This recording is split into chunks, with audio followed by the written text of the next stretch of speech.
So we're going to talk about the more superficial posterior muscles of the trunk. There are some broad groups of muscles that, as a group, are called the Erector Spinae. It's described as a large disorganized group of muscles that run essentially vertically on either side of the spine. Their job is to extend and stabilize the entire vertebral column and the craniocervical region. So it consists of three thin columns of muscles: the spinalis, the longissimus, and the iliocostalis. And that's from medial to lateral. And we'll talk about each one individually. So there are a lot of different muscles involved in these groups, but we talk about them as groups. So the spinalis is the most medial of the three. Its origin is the common tendon or ligamentum nuchae and the spinous processes, and its insertion is the spinous process above it.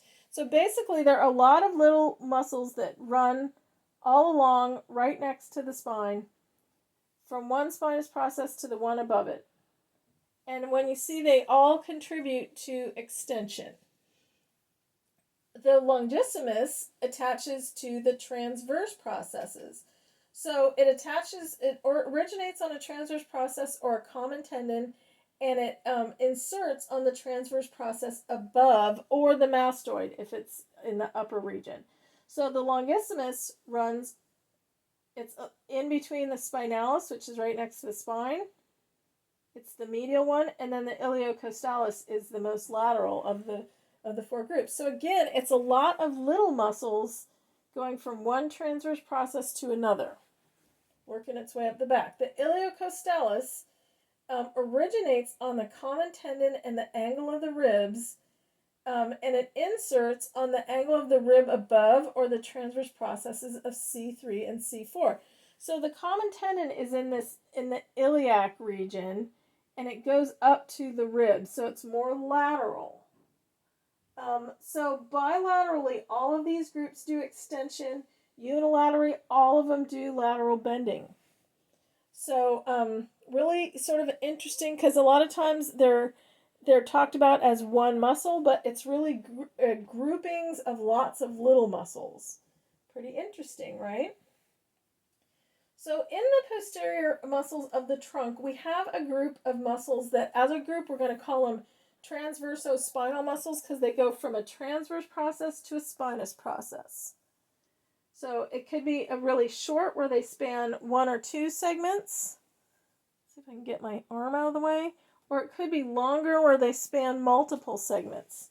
So the transversospinale group includes semispinalis, multifidus, and rotators. So the semispinalis goes from 6 to 8, crosses from 6 to 8 vertebrae. So they could be long like that. The multifidi cross between 2 to 4 vertebrae. So they're a little bit shorter. The rotatores cross from 1 to 2 vertebrae. So they all do that transverse to spinous process, the transversospinales. Think of it, and you can see what they do with their rotation. They have that oblique line of pull from one transverse process to the spinous process of another. So when they shorten, they pull the spinous process to the transverse process. They cause spinal rotation contralaterally. So contralateral rotation. The more horizontal and shorter muscles, the greater potential there is to produce horizontal plane motion. So they all work together. Okay? And I'm not going to show you individual ones because they're in the lecture, but it's just they're too small to show the individual ones. We also have deep little muscles that go between the individual spinous processes and the individual transverse processes. The individual spinous processes do extension as a group. The individual transverse processes do lateral bending as a group. Each one contributes a small amount to spinal stability.